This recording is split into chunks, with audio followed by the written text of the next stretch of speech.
Bonjour à tous, bonjour à toutes. Soyez les bienvenus. Bonjour à tous ceux qui nous suivent sur Internet. C'est la journée que le Seigneur a faite et elle est pour nous un sujet de joie. Est-ce que tu le crois ce matin? Est-ce que tu peux manifester ta joie en acclamant et en célébrant le Seigneur? Toi qui es sur le chat, est-ce que tu peux commencer tout simplement à le célébrer? Est-ce qu'on peut élever nos voix ce matin pour le dire merci, lui dire merci pour le souffle de vie? Est-ce que tu peux élever ta voix là où tu es? Dis-lui merci. Le cœur rempli de gratitude, nous voulons te dire merci Jésus. Merci pour le souffle de vie. Merci pour ton amour.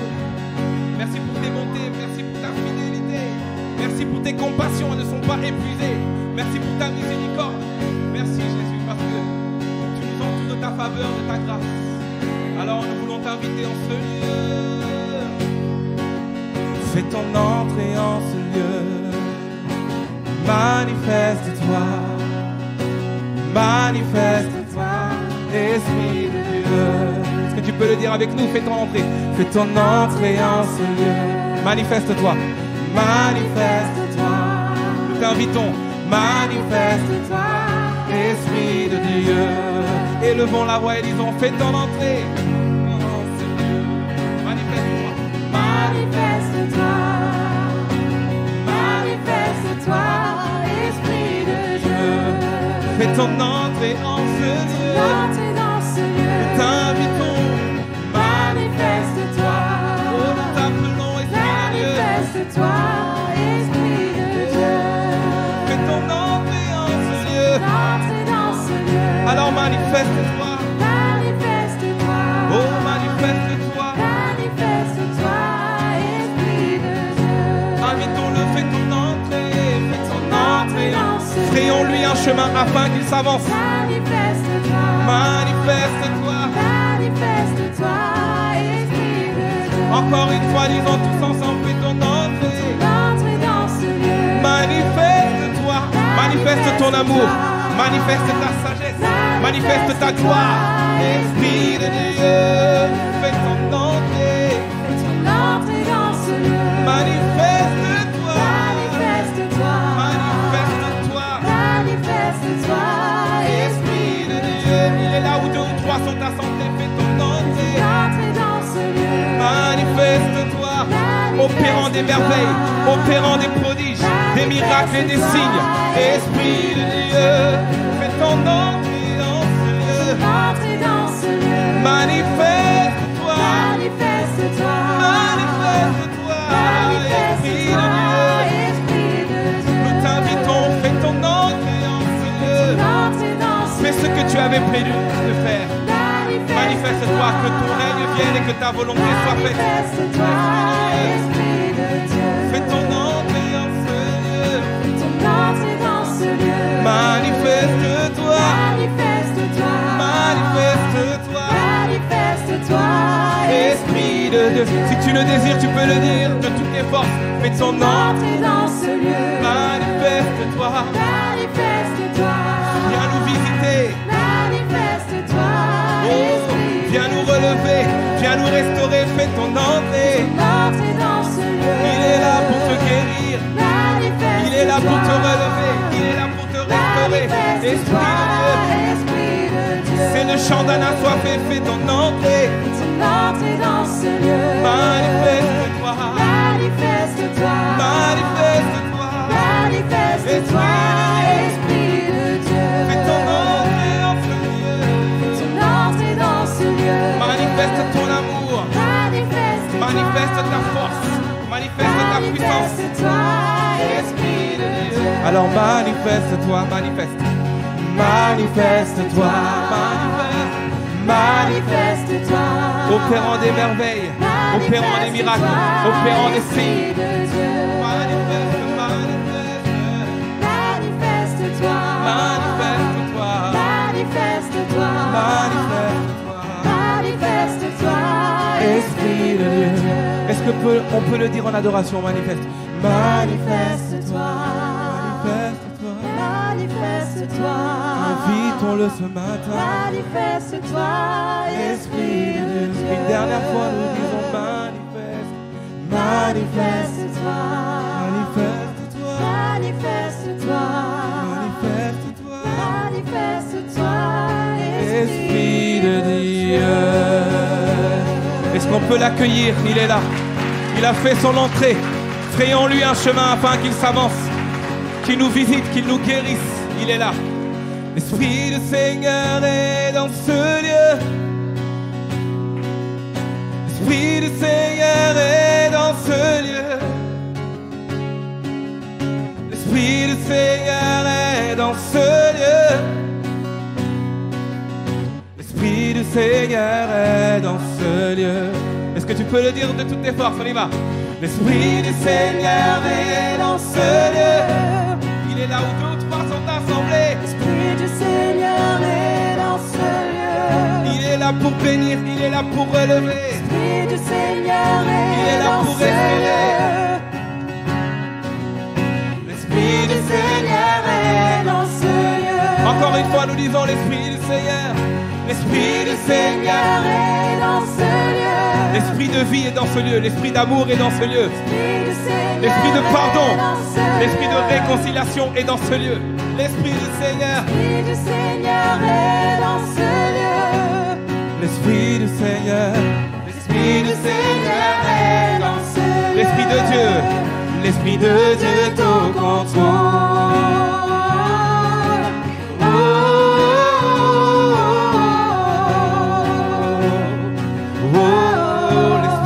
L'Esprit de Dieu est au contrôle.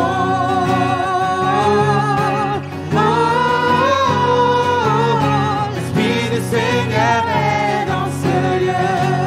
Nous allons dire les malades sont guéris. Les malades sont guéris en ce lieu. Est-ce que tu le crois?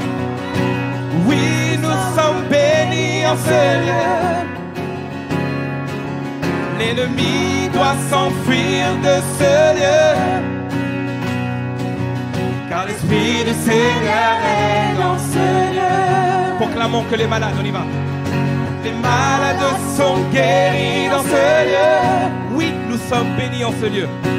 Oui, nous sommes bénis en ce lieu. L'ennemi doit s'enfuir. L'ennemi doit s'enfuir de ce lieu. Car l'Esprit du Seigneur. Car l'Esprit du Seigneur est dans ce lieu. L'Esprit de Dieu. L'Esprit de Dieu est au contrôle.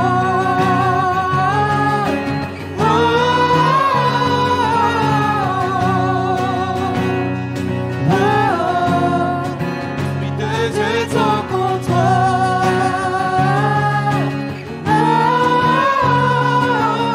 L'Esprit du Seigneur est dans ce lieu. Les opprimés sont délivrés. Les opprimés sont délivrés en ce lieu. Alors viens déposer tes fardeaux en ce lieu. Le pardon Dieu veut te le donner en ce lieu. Car l'Esprit du Seigneur est dans ce lieu. Disons-le ensemble encore, les opprimés sont délivrés. Les opprimés sont délivrés en ce lieu. Alors viens déposer tes fardeaux en ce lieu. Le pardon Dieu veut te le donner. Le pardon Dieu veut te le donner en ce lieu. Car tu es bien aimé, justifié. Car l'Esprit du Seigneur est dans ce lieu. L'Esprit de Dieu est au contrôle.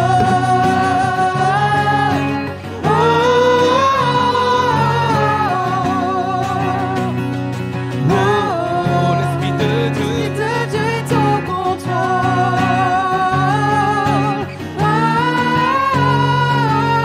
L'Esprit du Seigneur est dans ce lieu. Ensemble, disons, ma vie est renouvelée. Ma vie est renouvelée en ce lieu. Je suis complètement changé en ce lieu. J'ai enfin trouvé la paix en ce lieu. Car l'Esprit du Seigneur est dans ce lieu. Si tu le crois, dis-le avec moi, ma vie est renouvelée. Ma vie est renouvelée en ce lieu. Je suis complètement changé en ce lieu. Je suis complètement changé en ce lieu. J'ai enfin trouvé la paix. J'ai enfin trouvé la paix en ce lieu. Car l'Esprit du Seigneur. Car l'Esprit du Seigneur est dans ce lieu. On va dire encore, ma vie est renouvelée. Ma vie est renouvelée en ce lieu. Je suis complètement changé. Je suis complètement changé en ce lieu. J'ai enfin trouvé la paix. J'ai enfin trouvé la paix en ce lieu. Car l'Esprit du Seigneur, Car l'Esprit du Seigneur est dans ce lieu. l'Esprit de Dieu, L'Esprit de Dieu est au contrôle.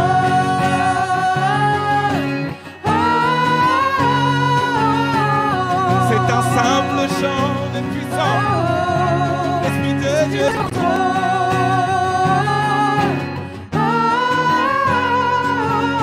l'Esprit du Seigneur est dans ce lieu. On va dire encore que les malades sont guéris en ce lieu.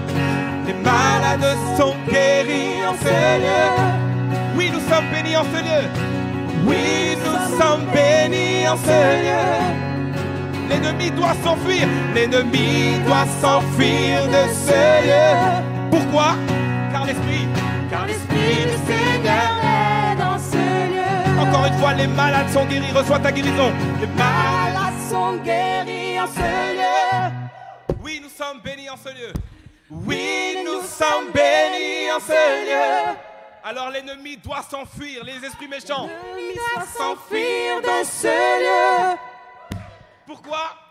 Car l'Esprit du Seigneur est dans ce lieu. L'Esprit de Dieu est au contrôle.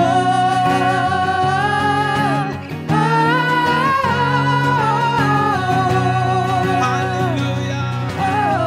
L'Esprit de Dieu est au contrôle.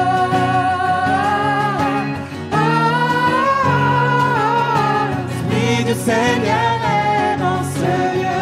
Les opprimés, on y va. Les opprimés sont délivrés en ce lieu. Alors viens déposer tes fardeaux en ce lieu. Ne garde rien sur toi. Le pardon, Dieu veut te le donner en ce lieu. Car l'Esprit du Seigneur est dans ce lieu. ma vie est renouvelée, on y va. Ma vie est renouvelée en ce lieu. Je suis complètement changé en ce lieu. J'ai enfin trouvé la paix. J'ai enfin trouvé la paix en ce lieu. Car l'Esprit du Seigneur est dans ce lieu. L'Esprit de Dieu est au contrôle.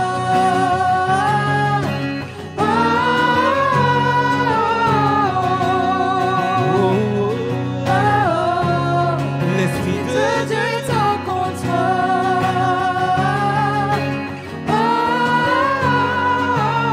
L'Esprit du Seigneur est dans ce lieu.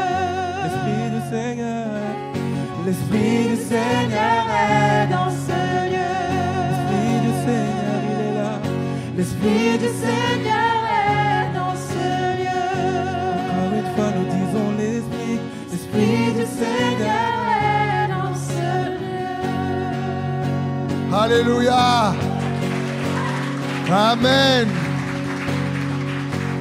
Merci Saint-Esprit. Tu es dans le lieu de nos cœurs. Nous voulons te remercier pour ta présence. Esprit de Dieu prend toute la place. Merci de faire demeurer ton esprit de révélation, de sagesse, qui sont tes qualités, Saint-Esprit, pour nous révéler Jésus-Christ et ce qu'il a accompli. Merci pour chaque personne qui est présente aujourd'hui pour ce culte, mais également qui nous regarde derrière leur écran. Que ta présence les sature, que tu viennes les fortifier, les renouveler, que tu viennes apporter ta vie, Jésus. Louange, honneur, gloire à ton merveilleux nom, mon roi. Amen. Est-ce qu'on peut à nouveau acclamer le Seigneur? Merci beaucoup.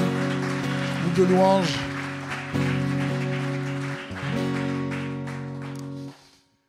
Alors le thème que j'ai à vous partager ce matin s'intitule « Comment surmonter l'adversité ?» Question simple, mais importante pour chacun d'entre nous, parce que je ne connais pas une personne sur Terre qui ne doit pas traverser, confronter l'adversité dans la vie.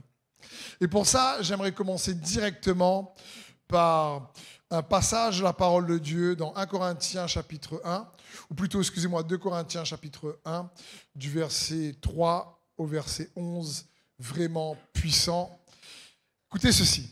La Bible dit, « Béni soit Dieu, le Père de notre Seigneur Jésus-Christ, le Père des miséricordes et le Dieu de toute consolation, qui nous console dans toutes nos afflictions. » Et dans le mot « toutes », eh bien, il y a tout, quelles que soient nos afflictions, afin que, par la consolation dont nous sommes l'objet de la part de Dieu, nous puissions consoler ceux qui se trouvent dans quelques afflictions.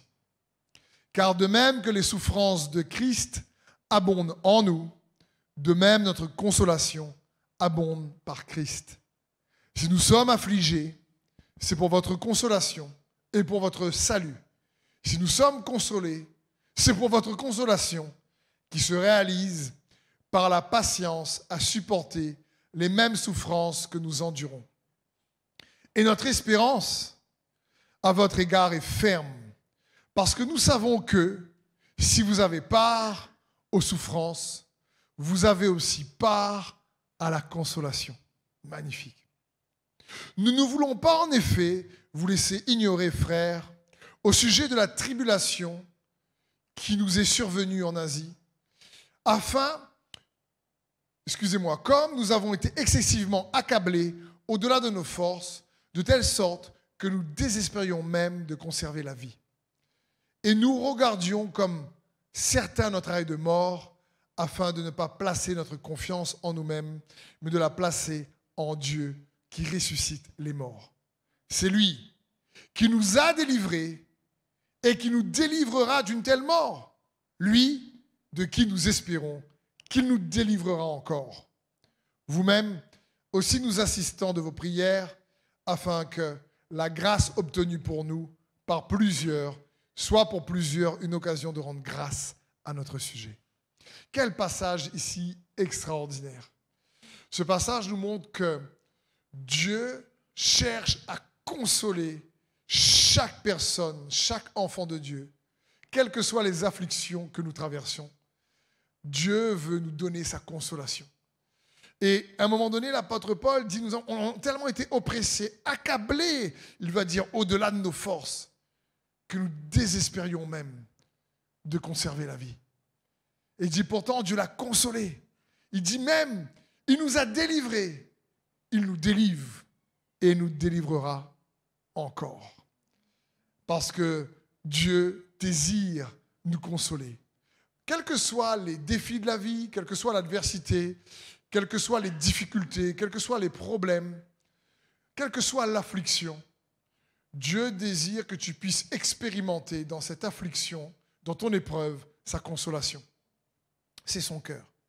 Mais comprenons bien, la Bible ne dit pas ici que Dieu va nous donner une explication.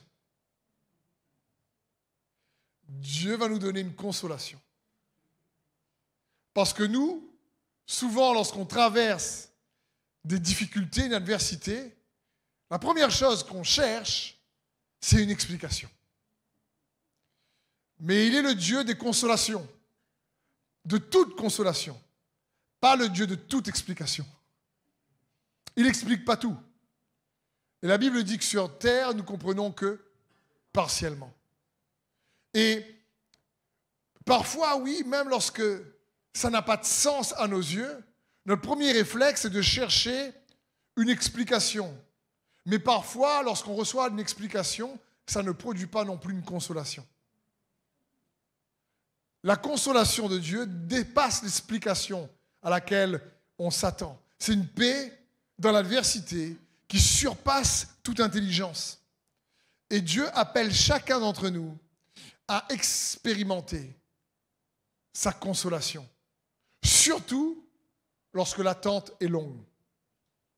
Surtout lorsque tu attends une percée depuis longtemps. Surtout lorsque tu as envie de tout lâcher.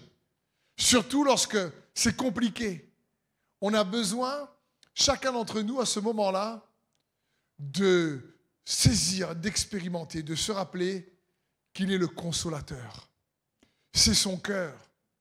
Quels que soient les défis, les montagnes, c'est le cœur du Seigneur pour chacun d'entre nous.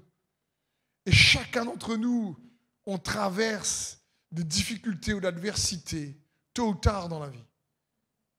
Et malheureusement, je trouve même que parfois les saisons sans adversité sont rares. Je veux dire, quand il y en a une qui se termine, il y en a une autre qui recommence. Et c'est pour ça qu'à un moment donné, l'apôtre Paul dit, mais il nous a délivrés. Et il va nous délivrer. Et il nous délivrera. Il est en train de se dire, de toute façon, il va nous consoler. Et j'aimerais qu'à l'écoute de sa parole, derrière votre écran ou dans ce lieu, vous puissiez vous attendre à sa consolation. Mais pour ça, il est important pour nous de comprendre ce que signifie consolation. Dans 2 Thessaloniciens 2,16, la Bible dit que notre Seigneur Jésus-Christ lui-même est Dieu notre Père, qui nous a aimés, qui nous a donné par sa grâce une consolation éternelle et une bonne espérance. Par sa grâce, il nous a donné une consolation éternelle. D'abord, comprenons bien, la consolation n'est pas juste un soulagement momentané. C'est pas juste ça. Je suis consolé là, c'est bon. C'est bien plus profond que ça. Il parle ici, par sa grâce, il nous a donné une consolation éternelle. Le mot consolation dans Corinthiens et Thessaloniciens ici, c'est le mot grec paraklésis. Et c'est intéressant parce que c'est composé du mot para, qui signifie auprès d'eux, à côté, le long d'eux, attaché à, ce qui a donné aussi parasite. Quand tu dis que c'est un parasite, hein, tu sais qu'il est souvent là, quoi. Le mot para et le mot klésis. Et le mot klésis, c'est le mot pour appel. L'appel de Dieu dans ta vie. Dieu t'appelle. Le mot appel signifie Dieu t'invite. Donc comprenons bien, ce mot consolation signifie qu'il est à tes côtés, toujours. Et il t'invite à expérimenter sa force, sa paix, sa joie, sa délivrance, ses provisions, constamment. De toutes nos afflictions. Sa consolation est capable de nous consoler de toutes nos afflictions. On l'a lu tout à l'heure. Et ce mot signifie qu'il est à tes côtés. Il est avec toi. Il est là. Il est pour toi. Comme quand Jésus disait dans Jean 14, 16, « Et moi je prierai le Père et il vous donnera un autre consolateur. » Le Saint-Esprit, l'Esprit de vérité. Il vous donnera un autre consolateur. C'est juste magnifique de comprendre que le mot consolateur, c'est paraklétos. Pareil, c'est le mot celui qui est à côté, pour te donner de la force, pour te donner de l'encouragement. C'est-à-dire, littéralement, c'est comme s'il prend de la force et il te donne. Comme quelqu'un te donne un cadeau, tu dis « Ah, je l'ai reçu, c'est top !» Il veut te donner cette force. Et pour surmonter l'adversité, on a besoin d'expérimenter sa consolation. Surtout, encore une fois, quand c'est très intense, surtout lorsque c'est difficile et surtout quand c'est long et qu'on ne voit pas la sortie et qu'on n'a pas forcément d'explication. On ne comprend pas tout ce qui nous arrive. Et c'est là qu'on a besoin ensemble de recevoir sa force. La consolation, c'est celui qui est toujours à tes côtés pour te faire expérimenter son amour, pour te faire expérimenter sa vie, pour te faire expérimenter sa force. C'est l'Esprit de vérité qui désire que tu puisses extraire de sa puissance et de sa force dans l'intimité que tu as avec le Saint-Esprit. Il te donne sa force littéralement. Quand tu expérimentes la consolation de Dieu, tu découvres qu'il est vraiment vivant en toi et qu'il n'est pas loin et que tu as accès à lui à n'importe quel moment de la journée, par le moyen de la foi en Jésus-Christ. N'oublions pas, Jésus n'est pas juste un ticket vers le ciel. Jésus-Christ, c'est pas juste « ouf, je vais au ciel parce que je crois en Jésus ». Jésus, c'est bien plus qu'un ticket vers le ciel. Jésus, c'est le chemin, la vérité, la vie. Jésus lui-même, le prince de paix. Il désire que tu puisses expérimenter sa consolation, sa paix, sa force, sa vie, son amour, sa joie, en plein milieu de la tempête, de l'adversité. Et c'est possible. La consolation dans nos afflictions. Et je comprends que parfois, L'adversité peut être tellement intense. Je ne sais pas si vous êtes déjà arrivé d'avoir des situations parfois tellement dures émotionnellement que c'est comme si ça vous prend au cœur comme un pic. Et là, tu dois te battre tellement émotionnellement, c'est compliqué. C'est déjà arrivé ça? Et pourtant, il est capable de nous consoler dans toutes nos afflictions.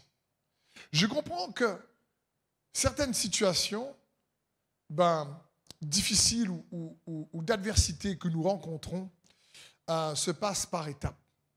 Il y a des étapes. Premièrement, ça peut être le choc d'une situation qui te surprend. Tu ne t'attendais pas à un divorce, tu ne t'attendais pas à une trahison, tu ne t'attendais pas à une calomnie, tu ne t'attendais pas à un licenciement, tu ne t'attendais pas. Et sur le coup, c'est le choc. Ensuite, c'est tout de suite, juste après, la souffrance et la peine qui se mélangent. Et juste après, tu rentres dans ce cycle de culpabilité, de combat entre la colère, la condamnation, l'injustice, l'envie de taper. Et tout est là, donc tu as le choc, tu as la souffrance, tu as le combat intérieur, avant d'arriver quelque part à réellement dire, Seigneur, je m'abandonne dans ta présence pour recevoir ta consolation et emprunter le chemin de sa paix qui surpasse toute intelligence. J'essaie de caricaturer ou donner des étapes que chaque être humain traverse lorsque nous faisons face à l'adversité, quelle qu'elle soit.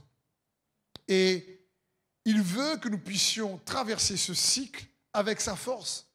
Parfois, ça peut être une courte saison. Parfois, ça peut être une saison longue que tu dois traverser. Une saison longue. Et tu te dis, mais quand est-ce que ça va s'arrêter, cette saison-là? Tu te dis, mais oh! Et si là, on ne cherche pas à recevoir sa consolation dans la saison, on peut perdre courage. Et ce n'est pas ce que Dieu veut pour nous. Je disais à un ami dernièrement, j'aimerais que certains défis, certains problèmes s'arrêtent. Mais je vais tout faire pour que Dieu m'aide à ne pas attendre que ça s'arrête ou ça se termine pour avoir sa paix. Je ne vais pas dire quand ça sera terminé, alors je serai mieux. Je dis non, parce que Jésus veut que je sois mieux maintenant. Et il veut me consoler maintenant, intérieurement, même si extérieurement ça peut être compliqué. Dans le psaume 23, un des psaumes les plus connus, au verset 4, la Bible dit « Quand je marche dans la vallée de l'ombre de la mort, je ne crains aucun mal, car tu es avec moi. Ta houlette et ton bâton me rassurent. Tu dresses devant moi une table en face de mes adversaires. Tu induis ma tête et ma coupe déborde. » Passage très connu, mais ô combien surpuissant. Et nous ne devons pas juste connaître de manière intellectuelle ou juste en le mémorisant, mais d'aller essayer d'extraire, comme quand tu presses une orange pour en extraire le jus, d'extraire ce que ce passage puissant nous dit. D'abord, c'est quand tu marches dans la vallée de l'ombre de la mort. Tu ne t'arrêtes pas, tu es en mouvement, tu traverses l'adversité. Tu dois surmonter l'adversité. Car la vie chrétienne n'est pas une vie sans problème. C'est une vie avec Dieu dans les problèmes.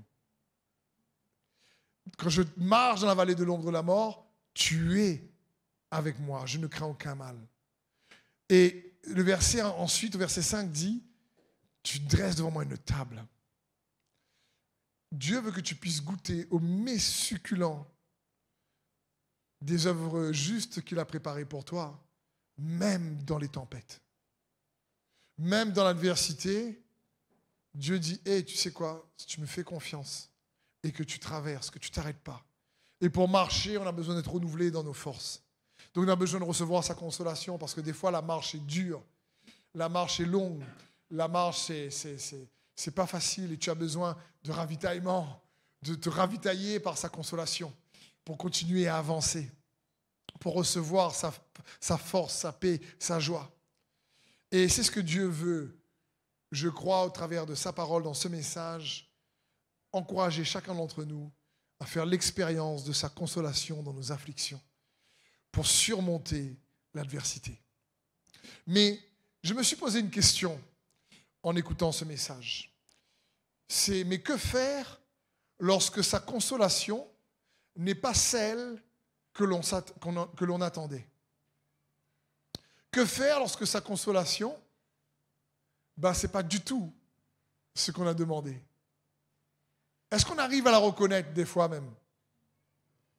Parce que des fois, Dieu nous console, mais on ne le remarque pas.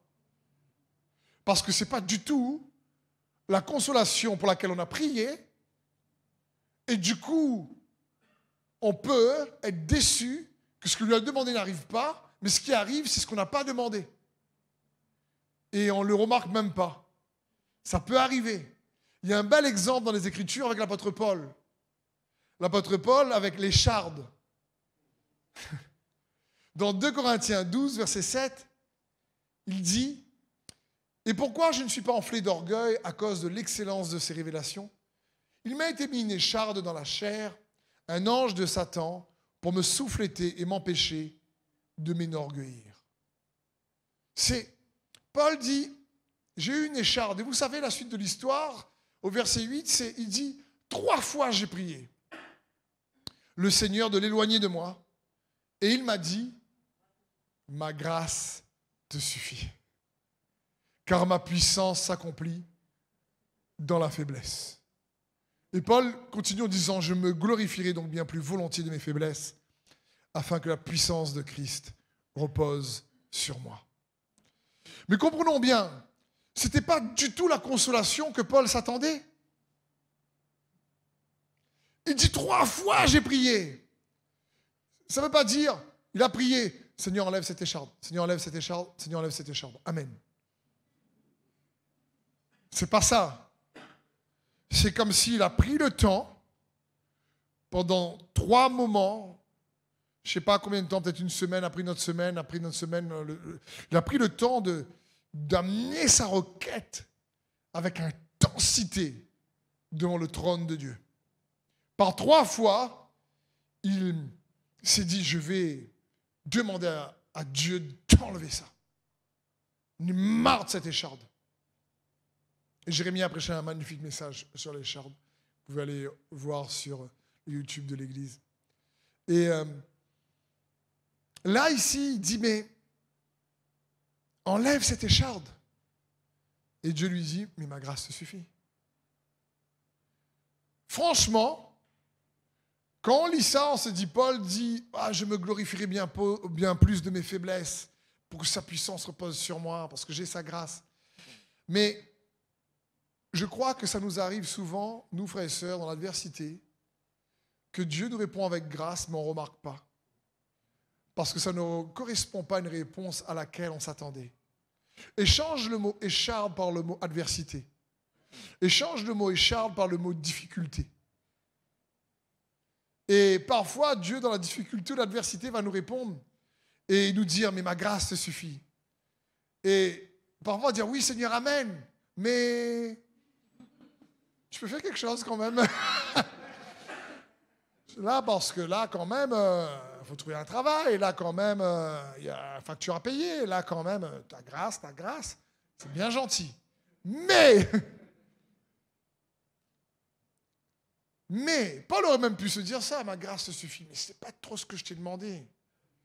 Je t'ai demandé, enlève l'écharde. Arrête avec cette écharde, s'il te plaît. Et donc, quand tu enlèves le mot écharde, quand tu le remplaces plutôt par difficulté ou problème, comprends bien que Dieu va souvent utiliser l'adversité pour t'enseigner quelque chose qu'aucune classe de cours ne peut t'enseigner à son sujet. L'adversité vient t'apprendre souvent une leçon vitale sur toi-même et sur la vie, sur Dieu lui-même, que tu ne peux pas apprendre autrement. Paul ne pouvait pas apprendre autrement que Dieu était pleinement un Dieu de grâce, sans juste l'écharde et la difficulté qu'il a traversée. C'est pas, il y a à côté du culte comme aujourd'hui, à côté des enseignements bibliques, et tout ça c'est top, et il faut. Mais il y a les situations pratico-pratiques des défis de la vie, il y a l'adversité de la vie.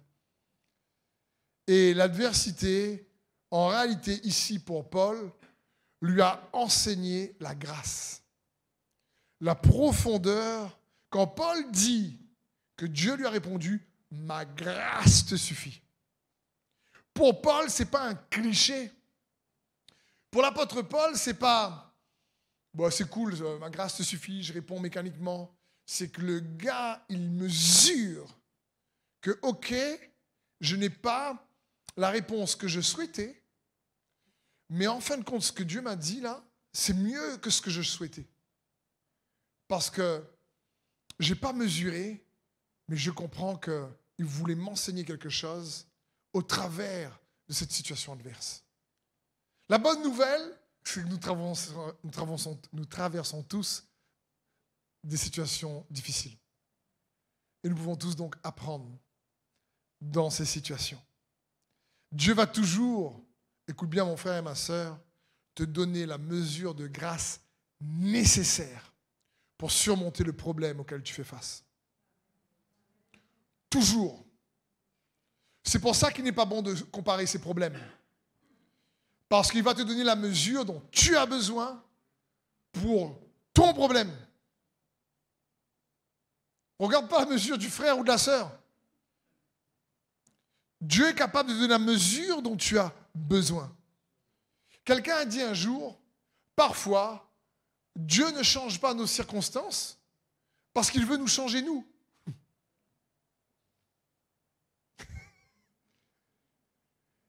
Et c'est important ici, Paul est en train de dire, ok, il savait qu'il était écouté de Dieu. Paul était un homme puissant, en signe, miracle, prodige, un apôtre du Christ extraordinaire. Et il a prié 3 fois, après il a dit c'est bon, laisse tomber, quoi. Ok, j'ai compris, quoi. J'ai prié 3 fois, il a prié avec intensité, il s'est dit non, c'est bon, j'ai compris, Dieu m'a dit, ma grâce te suffit, j'ai pas encore mesuré tout, mais je pense que je vais le mesurer dans le temps, ça signifie que c'est la meilleure réponse pour ma situation. Je ne comprends pas tout. Comme je vous disais, la consolation de Dieu n'est pas forcément une explication. Mais sa consolation est bien réelle pour nous transférer sa force, sa paix, sa joie et son amour. Mais en méditant là-dessus, je me suis posé une autre question. Comment l'apôtre Paul ne s'est pas donc laissé piéger par la déception d'une réponse inattendue? Comment il a fait pour recevoir la consolation de sa grâce comme si c'était normal? Parce qu'on peut tous se laisser piéger par une réponse inattendue, parce qu'on ne s'attendait pas à ce qu'ils nous disent, écoute, c'est comme ça. C'est comme ça.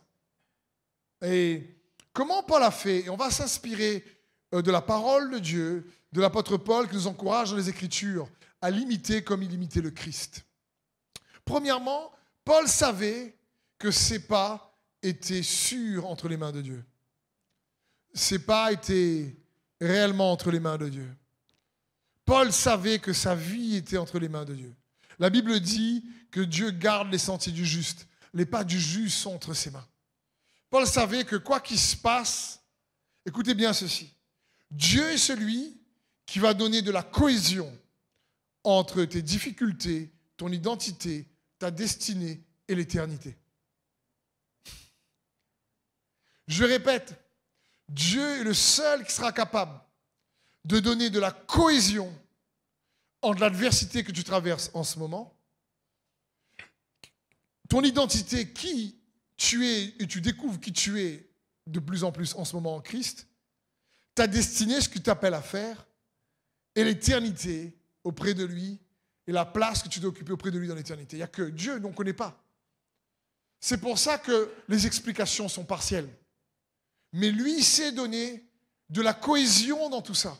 Un autre verset, pour cela, c'est « Nous savons que toute chose concourt au bien de ceux qui aiment Dieu, de ceux qui marchent dans son plan parfait. » Autrement dit, par rapport à ce verset, c'est nous savons que Dieu est celui qui va donner de la cohésion entre l'adversité que tu traverses, qui tu découvres, le fait que tu découvres qui tu es dans ce moment, par sa grâce, ce que tu es appelé à faire, ta destinée et l'éternité.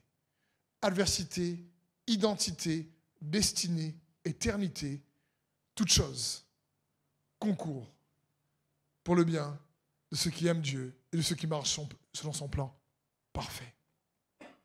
Mais lorsqu'on continue à méditer sur le psaume 23 de tout à l'heure, il y a un enseignement que je suis sûr que Paul aussi a puisé dans ce psaume. On a vu tout d'abord que la Bible dit au verset 4, « Quand je marche, je traverse la vallée de l'ombre de la mort, je ne crains aucun mal, car tu es avec moi. » Rester entre les mains de Dieu, c'est faire de ta relation avec Jésus ta priorité. Rester entre les mains de Dieu, c'est de faire de ta relation personnelle par la foi avec Jésus ta priorité dans l'adversité. Et ne pas laisser l'adversité venir te séparer de ta relation avec Jésus dans l'adversité. C'est pour ça qu'il ne faut pas donc laisser les circonstances nous empêcher d'aller chercher sa consolation. C'est pour ça qu'il ne faut pas laisser nos afflictions nous priver de sa consolation. Et j'aimerais te dire ceci, mon frère, ma soeur, comprends bien ceci. Ce n'est ni un titre, pasteur, prophète, évangéliste, apôtre, ce que tu veux, ni l'expérience, ni même le temps, 15 années de conversion, 50 années de conversion, qui rend ta connexion avec Dieu forte. C'est ton cœur. Tout simplement. Ce n'est pas ton titre. Ce n'est pas ton appel. Ce n'est pas j'ai une grande connexion parce que j'ai un grand appel. L'appel est un don.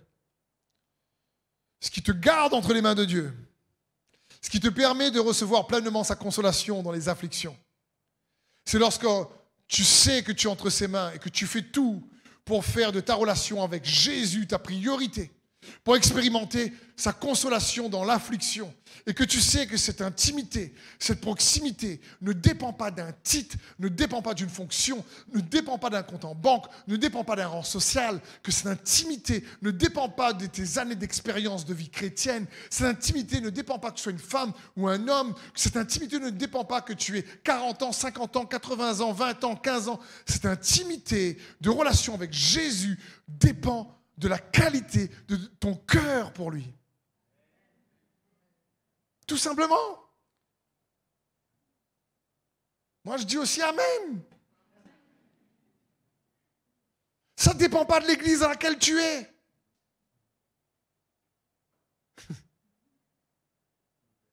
Ça dépend de la qualité de ton cœur avec lui. Donc Paul savait ça. Et il comprenait ça. Et puis, le psaume va dire ensuite au verset 4, « Ta houlette et ton bâton me rassurent. » Paul savait se laisser la houlette de Dieu le consoler et le diriger. Mais c'est quoi la houlette de Dieu? Son bâton représente quoi? Il est bon de laisser les Écritures interpréter les Écritures. Et on a une magnifique description de ce qu'est la houlette de Dieu dans Zacharie 11, au verset 7. La Bible dit, « Alors je me suis mis à prendre soin des brebis destinées à l'abattoir, certainement les plus misérables du troupeau. J'ai pris 2 houlettes. J'ai appelé l'une grâce et l'autre union. Et j'ai pris soin des brebis. » J'ai appelé l'une grâce et l'autre union. Paul savait se laisser diriger par la houlette de la grâce. Ma grâce te suffit.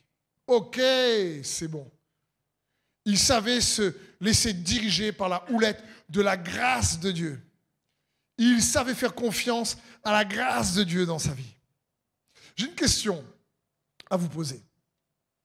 Pourquoi, en général, dans l'Église et dans la société qui regarde les chrétiens, on identifie plus les chrétiens qui vivent selon le Nouveau Testament à partir des 10 commandements, au lieu de les identifier plus à partir de la grâce accordée par Jésus-Christ.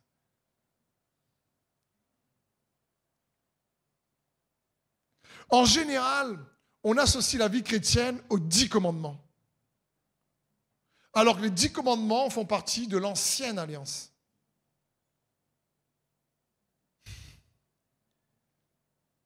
De la loi que Dieu a donnée.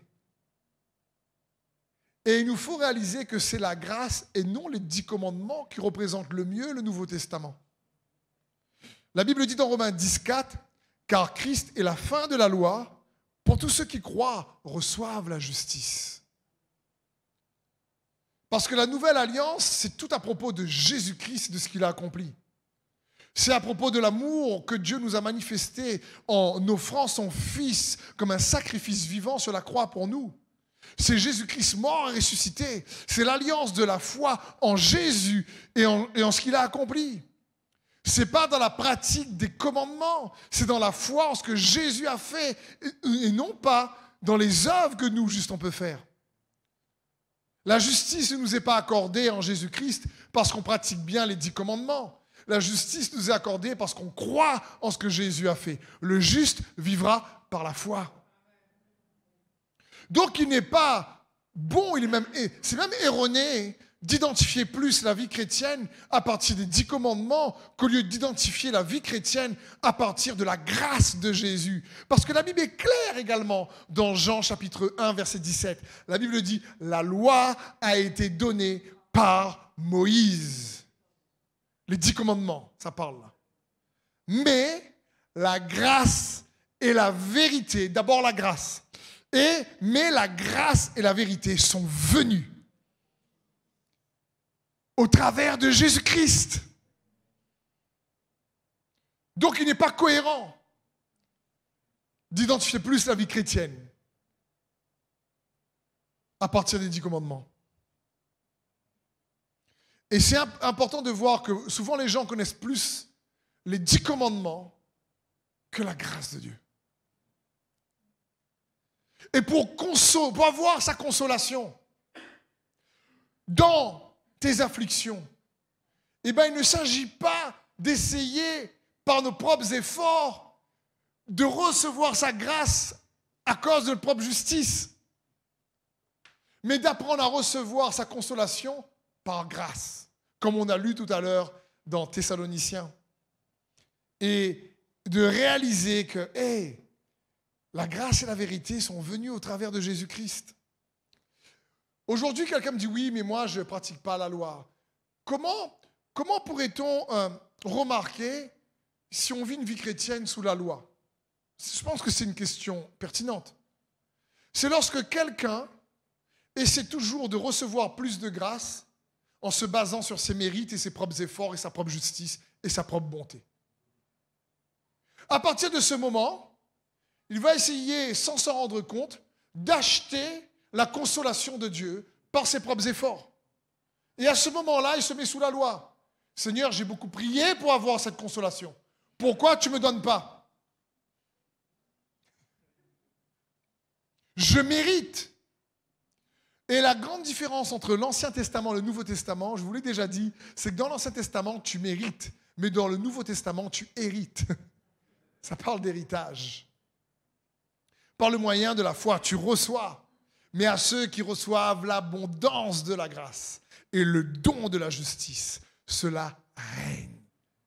Et si Dieu règne en toi, le péché ne règne pas en toi. Si Dieu règne en toi, sa paix règne en toi. Si Dieu règne en toi dans un domaine de ta vie, c'est que tu triomphes de l'adversaire en toi. Donc, comment peut-on remarquer si on vit une vie chrétienne sous la loi? C'est parce qu'on a notre propre justice. Quelques exemples simples qui peuvent peut-être vous aider. Imagine que quand tu as un problème qui t'arrive, ton premier réflexe dans ta pensée, c'est tu cherches c'est qui la faute. Et tu cherches ce que tu as mal fait ou qui a mal fait contre toi. Tes erreurs ou les erreurs. Pourquoi, comme le disciple dit à Jésus, il est aveugle? Qui a péché, lui ou ses parents? Tu as un problème et tu commences tout de suite à te dire, qui a péché, moi? ou les autres contre moi. En général, ça signifie que là, on est déjà dans une accusation envers soi-même, envers les autres. Écoute bien ceci. Quand quelqu'un vit dans une mentalité de loi, de propre justice, il va toujours chercher à s'accuser lui-même ou à accuser les autres, à les condamner. Il va vivre sous la culpabilité. Et l'accusation va orienter toujours ton focus, le focus de ta pensée, sur tes efforts, sur tes erreurs, ou sur les efforts des autres, ou sur leurs erreurs, et te priver de façon de la grâce de Dieu. C'est ça le problème. La consolation, c'est par grâce. Tu reçois par la foi. D'autres questions, par exemple, qui peuvent peut-être vous aider de manière pratico-pratique pour vous donner quelques indicateurs qui, peut-être, nous fait en sorte qu'on vit sous la mentalité de la loi, de notre propre justice, mais peut-être inconsciemment, sans nous en rendre compte. Par exemple, lorsque tu crois que Dieu va écouter ta prière, que Dieu ne va pas écouter ta prière parce que ce matin, avant de partir, tu t'es pris la tête avec ton époux et ton épouse. Et là, tu te dis, non, mais là, je n'ai pas prié, je ne mérite pas. Parce que, comme je me suis disputé, elle a une nez avant moi. Donc, ça ne va pas marcher. Et là, tout de suite, on se dit, non, je vais me repentir et tout ça. Au départ, l'attitude est bonne, mais vous allez voir où je vais en venir. Ou tu te dis, écoute, là, je vais au travail, j'aurais aimé que ça se passe bien, mais sur la route, je n'ai pas réussi à garder mon contrôle. Là, il y a quelqu'un qui m'a tellement énervé. Tu vois, ce matin, avant de quitter la maison, je me sentais juste. Puis sur la route, quelqu'un m'a énervé, je me sens plus juste. Un coup, je me sens juste le matin, et puis le midi, je suis moins juste. Et le soir, je ne suis plus trop juste non plus. Mais avant de dormir, j'ai demandé pardon, je me ressens juste. Et on est dedans des conceptions de pensée où on s'auto-accuse constamment, pas juste, on s'auto-condamne ou les autres, et on ne comprend pas que cette manière de fonctionner peut, sans nous en rendre compte, venir voler la puissance de la consolation de sa grâce dans nos vies. Parce que ce n'est pas par rapport à tes efforts. Je vais te donner un autre exemple dans un instant. C'est comme si quelqu'un dit, franchement, je suis chrétien, mais j'ai prié, mais je ne sais pas si tu m'as écouté parce que ça fait un peu de jours que je n'ai pas lu la Bible, quoi. Comme ça fait un bon moment que je n'ai pas lu la Bible, là, je me sens coupable. Je ne lis pas la Bible parce que je me sens coupable de ne pas l'avoir lue. Je lis la Bible parce que j'ai faim. C'est pas pareil. Faim de nourrir mon âme. Et comprenons bien ceci. Comment tu réponds à ces accusations va révéler ce que tu crois vraiment. Est-ce que tu crois que tu es capable de croire en l'œuvre de Jésus ou ton œuvre? C'est comme si quelqu'un disait, quand on vit par les mérites, dit Seigneur, regarde comment je me suis bien comporté. Ça mérite que tu sois bon avec moi. Comprenez? Ça ne veut pas dire qu'il faut mal se comporter. Mais inconsciemment, on dit Seigneur, bénis-moi selon ma propre bonté. Au lieu de dire Seigneur, bénis-moi selon ta bonté. C'est pas pareil. C'est pas pareil du tout. Et la manière avec laquelle on va réagir va faire la différence. Je prends un exemple. Imaginons qu'un mari va au travail le matin et il doit faire une présentation dans son entreprise. Il a tout préparé, il est bien, il est en forme. Et juste avant de partir, il y a une tension avec son épouse qui s'est transformée en grosse dispute. Et là, il est sur le trajet, sur la route, et il arrive au travail agacé, énervé. Il dit, Seigneur, franchement, elle m'énerve, tout ça, j'ai prié, mais là, je ne suis pas en paix à cause d'elle, tout ça, franchement. Et il arrive dans son travail, il fait son truc, mais il est un peu tiraillé, et ça ne marche pas, sa présentation est nulle. Et là, le midi, il rentre, appelle sa femme, ouais, c'est à cause de toi que j'ai raté mon interview. C'est à cause de toi que ma présentation était nulle. Et là, il est dans ce système de propre justice et il se prive de la consolation de la grâce. Imaginons ce même mari qui comprend ce qu'on a lu tout à l'heure. Mais ceux qui croient en Jésus-Christ reçoivent la justice de l'œuvre que Christ accomplit à la croix. Pareil, il se lève le matin, il a préparé sa présentation, une dispute éclate avec sa femme, il est en voiture, et il pense à son travail, il est énervé, agacé, et puis il dit, Seigneur, je te demande pardon. Je suis mal comporté avec ma femme, j'avoue. Je ne mérite pas que tu puisses effectivement m'aider dans cette présentation. Mais je ne te prie pas par rapport à ce que je mérite ou je ne mérite pas. J'ai la foi en Jésus-Christ et je te prie par rapport à ce que Jésus mérite. Seigneur, accorde-moi ta grâce parce que je crois en Jésus. Pas en ce que moi je mérite, mais en ce que Jésus mérite. Et aide-moi, donne-moi ta sagesse dans cette présentation. Il n'est plus dans l'accusation ou dans la condamnation. Il va tout de suite ramener l'œuvre de la croix dans sa situation pour s'approprier ce que Jésus a fait par la foi. C'est pas pareil. Et ça, chacun d'entre nous, on peut le faire tous les jours. On ne dispute pas tous les jours. J'espère. Mais c'est possible. Pourquoi? Parce que par la grâce de Dieu, c'est la croix de Jésus qui te qualifie. Ce n'est pas tes efforts ni mes efforts. C'est la croix de Jésus qui te qualifie pour sa grâce. Le focus est sur l'œuvre du Christ et non pas tes œuvres. Le focus est sur les efforts de Jésus et non pas tes efforts. Le focus est sur le sacrifice de Jésus et non pas tes sacrifices. Le focus est sur tout le prix que Jésus a payé et non pas toi le prix que tu as payé. C'est pas pareil. Donc Paul savait laisser la houlette de la grâce le diriger. Et j'aimerais t'inviter à laisser dans ta vie, en tant qu'enfant de Dieu, chrétien du Nouveau Testament, laisser la houlette de sa grâce te conduire. La bonne nouvelle de la grâce de Dieu, il est écrit dans les évangiles. Ce n'est pas la bonne nouvelle des 10 commandements. Ça, c'est l'ancien. Et il l'a prouvé. Dieu a tant aimé le monde qu'il a donné son Fils.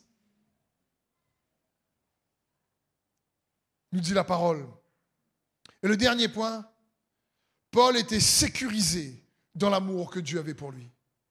Et si je pensais à ça cette semaine en priant, je me suis dit, les enfants de Dieu que nous sommes, on a besoin d'être plus sécurisés dans l'amour que Dieu a pour nous.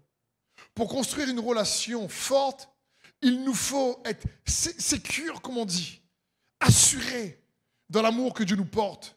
C'est comme dans un couple. Ça va être compliqué pour un couple de construire une relation solide entre eux s'ils ne sont pas assurés de s'aimer sincèrement, authentiquement et dans la confiance. Ça va être compliqué. Dès qu'il y aura une dispute ou un truc louche, ça va partir en saucisson. Ça va être compliqué. Et c'est pareil pour nous dans notre relation avec Dieu. Mais l'apôtre Paul était très sécurisé dans l'amour que Dieu avait pour lui parce qu'il savait que Dieu allait le consoler de toutes ses afflictions, que Dieu l'avait consolé, qu'il le console et le consolera encore en le délivrant puissamment parce qu'il demeurait ferme dans l'amour que Dieu avait pour lui ou a pour lui.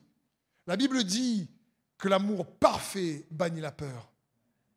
Je comprends que dans les attentes longues, c'est difficile.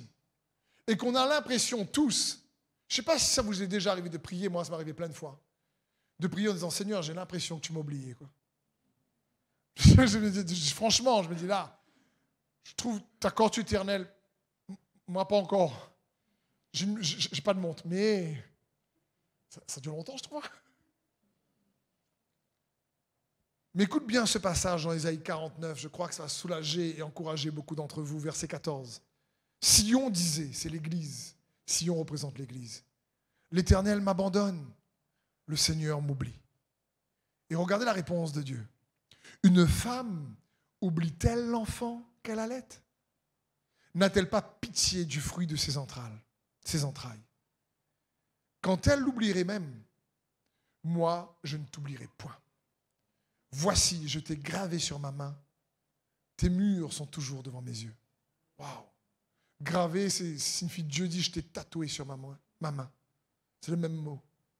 Dieu dit, attends, je ne t'ai pas oublié. Et là, Sion est en train de se dire, c'est long, quoi. Dieu, ça traîne, ça ne marche pas. Est-ce que tu nous as abandonnés? Tu nous as oubliés? Et Dieu dit, non, je ne t'ai pas oublié. Pour surmonter l'adversité, on a besoin de se rappeler que Dieu ne nous a pas oubliés.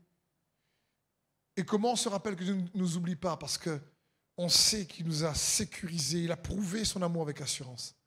L'apôtre Paul était sécurisé dans l'amour de Dieu. C'est pour ça qu'il a dit, Romains 8, 35, « Qui nous séparera de l'amour de Christ?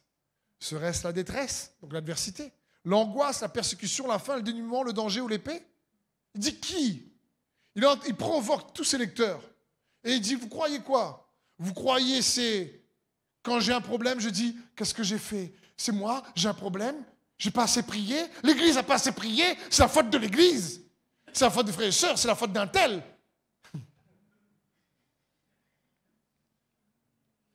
Paul n'est pas dans cette mentalité-là, en train d'essayer d'accuser les autres pour se justifier, d'accuser les autres pour s'excuser.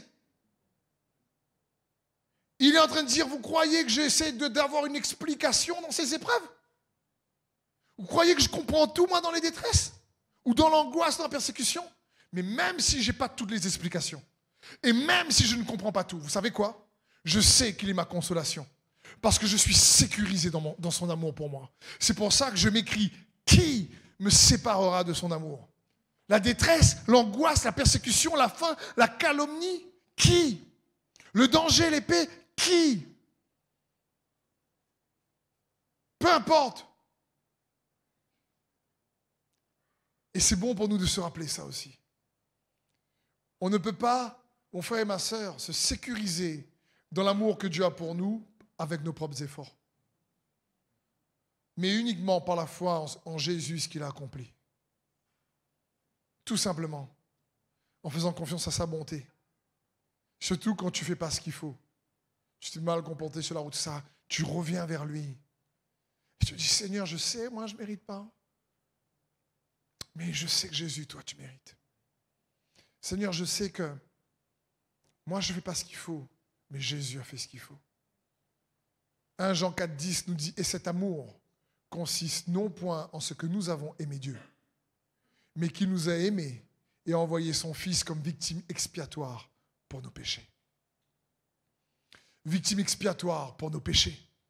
Voilà, c'est quoi l'amour? C'est pas, là, ici, c'est pas aime ton prochain comme toi-même, etc. C'est l'amour consiste en quoi? L'amour consiste en ce qu'il nous a aimés. Le premier. C'est ça l'amour. Et non seulement qu'il nous a aimés le premier, mais qu'il a envoyé son Fils comme victime expiatoire. Et c'est le sacrifice de Jésus. Il a versé son sang. Et il y a la puissance dans le sang de l'agneau. Ça me fait penser dans Exode 12, verset 13, lorsque l'ange de la mort passe, mais qu'il voit le sang sur les linteaux. La Bible dit, ici, au verset 13, mais quand je verrai le sang. Dieu dit, quand je verrai le sang. Tu sais, quand tu t'appropries par la foi l'œuvre de Jésus-Christ, c'est ce qu'il a accompli, alors Dieu voit le sang. Il ne voit pas tes défauts, il ne voit pas tes erreurs, il voit le sang. C'est comme cette image dans l'Ancien Testament où le sacrificateur entrait une fois par an pour mettre le sang de l'animal sacrifié au-dessus du propitiatoire, du tabernacle. Alors qu'à l'intérieur, il y avait les tables de la loi, il y avait le bâton d'Aaron et il y avait également la manne. La manne représente la rébellion des hommes contre la provision de Dieu. Le bâton d'Aaron, la rébellion des hommes contre l'autorité de Dieu. Et ensuite, il y avait donc les tables de la loi représentent donc la rébellion de l'homme contre la justice de Dieu de l'époque. C'est que de la rébellion. Mais Dieu dit, tu sais quoi? Quand vous sacrifiez un animal, je ne vois plus la rébellion, je vois le sang. Quand vous vous retournez vers Jésus, je ne vois pas vos erreurs, je vois le sang. Le Dieu vivant et vrai, éternel, qui voit au travers de tous les univers, la galaxie, les multiverses pour ceux qui regardent Marvel. Je veux dire, choisis de ne pas voir au travers du sang de Jésus lorsque tu gardes la foi en Jésus, même si tu as commis une faute, parce que tu sais t'approprier la grâce de Jésus-Christ. Non pas pour en abuser et cacher tes œuvres mauvaises, Parce que la Bible dit, le péché ne domine plus sur vous, parce que vous n'êtes plus sous la loi, mais sous la grâce, sous la bonté de Dieu. Et cette bonté, cette grâce-là qui te console, c'est elle qui te transforme, parce que c'est la bonté de Dieu qui nous pousse à la repentance. Et pendant que je priais pour ce message, je me dis, Seigneur, je crois réellement que dans l'Église, que l'Église traverse aujourd'hui, beaucoup ont besoin d'entendre le message de grâce, de bonté, d'amour de Jésus. Il faut arrêter avec la condamnation, les accusations. C'est pas ce que Dieu veut. Beaucoup sont blessés à cause de ça. Et quand tu dis non, j'ai foi en Jésus-Christ, t'imagines, il ne te voit même pas au travers de ton passé. Le sang bloque sa vue. Le sang de Jésus, tu sais pourquoi? Parce que Jésus, c'est le sacrifice parfait qui plaît à Dieu. Et la Bible dit, c'est son sacrifice qui nous rend parfaits. Ce n'est pas nos efforts. Et ça ne se comprend pas, ça se croit. La puissance du sacrifice de Jésus-Christ. Et garder la foi en ce que Jésus a fait, ce qu'il a accompli. Vous savez, ouvrir la mer rouge ne l'impressionne pas. Guérir les malades, ressusciter les morts n'impressionne pas Dieu. Mais celui ou celle qui garde la foi dans l'adversité, en la grâce de Jésus, parce qu'il fixe les yeux de son cœur sur Jésus, le Christ, et ce qu'il a accompli, celui-là plaît à Dieu et impressionne Dieu. C'est son cœur pour chacun d'entre nous. Je terminerai sur cette histoire qu'il est bon de se rappeler dans Luc 15, que je ne vais pas lire, mais l'histoire du fils prodigue. Vous savez ce qui s'est passé pour la plupart d'entre vous. Le fils prodigue a dilapidé les biens de son père. Il a vécu une vie mauvaise, remplie de péchés, et il se retrouve à manger avec les cochons. Il a faim, et il se dit en lui-même, je retournerai à la maison de mon père parce que ses serviteurs ont à manger.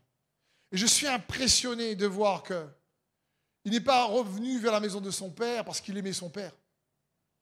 Il n'est pas revenu vers la maison de son père parce qu'il s'est dit, franchement, je vais me repentir, j'ai vraiment mal fait. Sa repentance était poussée par ses propres intérêts, son propre ego, son propre agenda, ses propres besoins. Il avait faim. Ses intentions de cœur n'étaient pas pures. Mais quand il vient voir son père n'accuse même pas ses intentions. Et au lieu que son père réponde à ses besoins, il a découvert quelque chose qu'il n'avait jamais découvert auparavant. C'est le cœur de son père. Il ne connaissait pas le cœur de son père. Oui, ici Patrick, le groupe, vous pouvez venir. Il a découvert le cœur de son père qu'il ne connaissait pas. Et quand Dieu dit à l'apôtre Paul, ma grâce te suffit.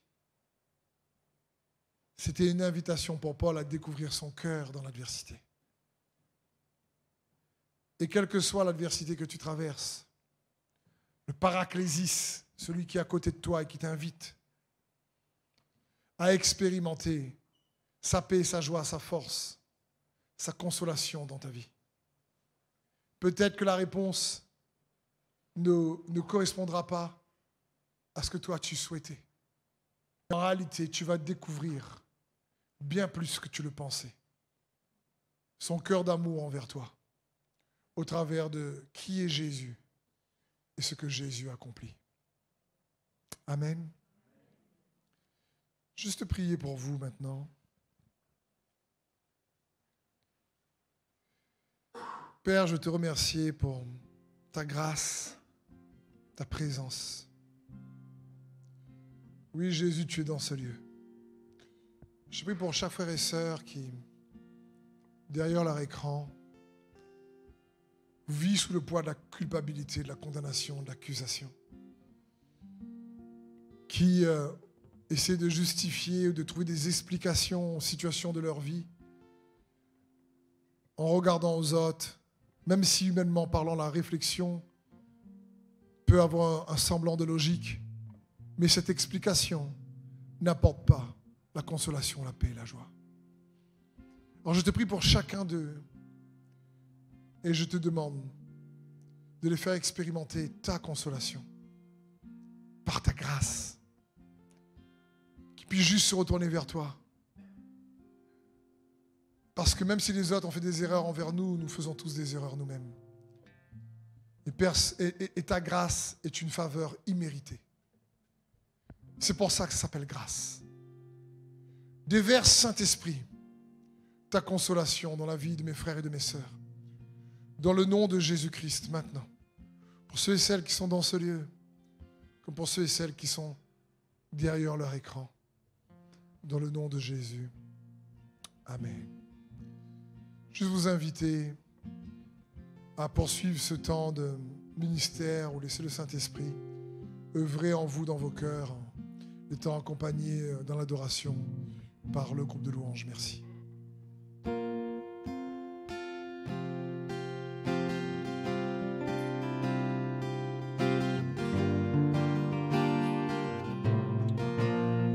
Tu es celui qui ouvre les yeux des aveugles. Tu es celui qui change les vies. Tu prononces une parole et ce qui était mort reprend vie. Jésus. Tu es celui qui a inspiré cette œuvre. Jusqu'au bout. Tu avais décidé d'écrire cette histoire avec nous.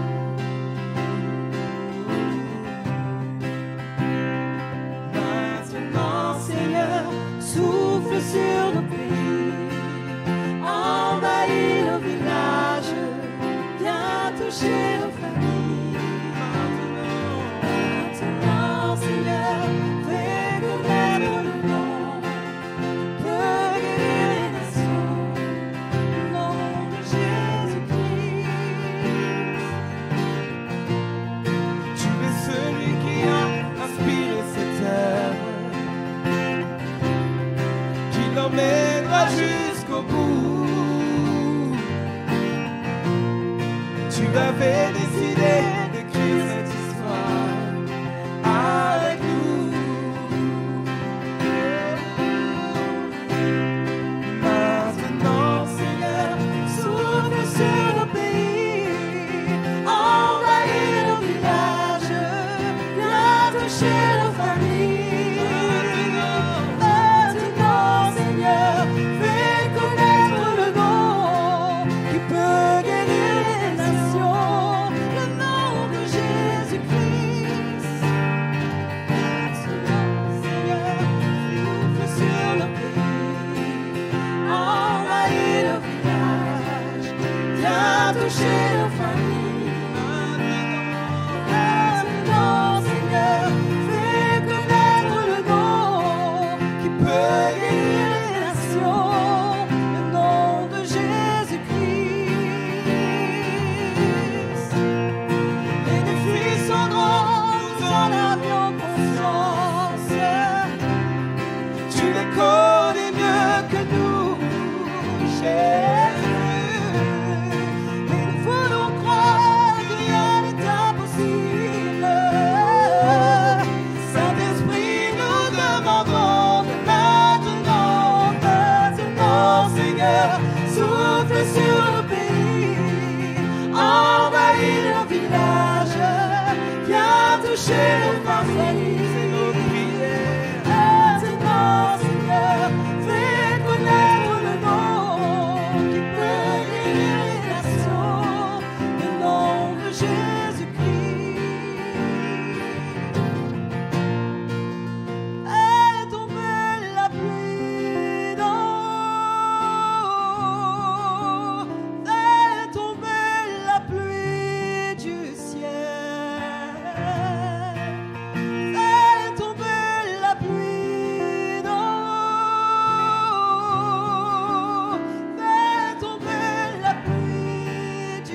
fais tomber la pluie du ciel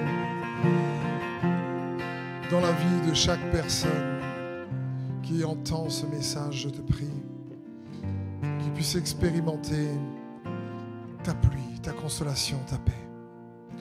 Dans le nom de Jésus, Saint-Esprit, touche. Merci pour tous ceux et celles qui mettent leurs requêtes de prière et font monter leurs besoins vers toi. Tu puisses être saturé de ta présence, Jésus. Amen. Pour terminer, j'aimerais aussi remercier tous ceux et celles qui nous soutiennent chaque semaine avec leurs offrandes et leurs dons. Vous avez donc également aussi sur Internet, donc vous pouvez appuyer, aller sur jeveuxbénir.com et merci pour votre soutien, votre générosité. Merci frères et sœurs, et je veux prier aussi pour ceux et celles qui sont peut-être dans des situations financières compliquées, difficiles dans cette saison liée à la Covid. Que Dieu puisse vous donner sa sagesse, que Dieu puisse réellement amener ses provisions dans vos vies en son nom. Et donc merci à chacun d'entre vous, soyez bénis. Merci d'avoir pris un temps donc pour écouter cette célébration. Et je prie que sa présence vous sature là où vous êtes, dans le nom de Jésus. Amen.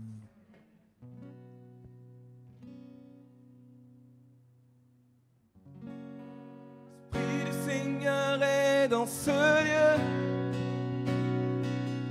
L'Esprit du Seigneur est dans ce lieu.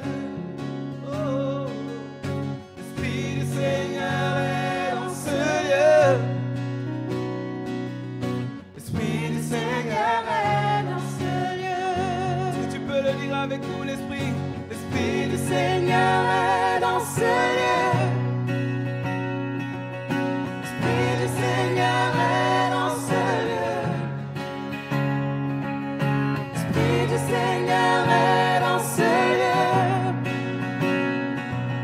L'Esprit du Seigneur est dans ce lieu. L'Esprit de Dieu est au contrôle.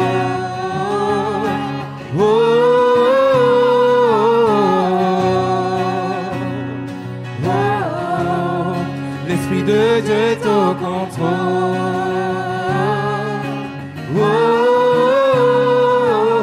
L'Esprit du Seigneur est dans ce lieu. Les malades sont guéris. Les malades sont guéris en ce lieu. Oui, oui, nous sommes bénis en ce lieu. L'ennemi doit s'enfuir de ce lieu. Car l'Esprit du Seigneur est dans ce lieu. L'Esprit de Dieu est au contrôle.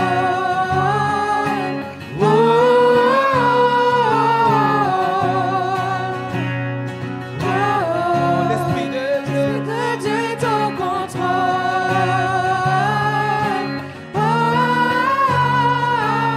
L'Esprit du Seigneur est dans ce lieu. Les opprimés sont délivrés. Les opprimés sont délivrés en ce lieu. Alors viens déposer tes fardeaux en ce lieu. Le pardon, Dieu veut te le donner. En ce lieu. Car l'Esprit du Seigneur est dans ce lieu. L'Esprit de Dieu est au contrôle.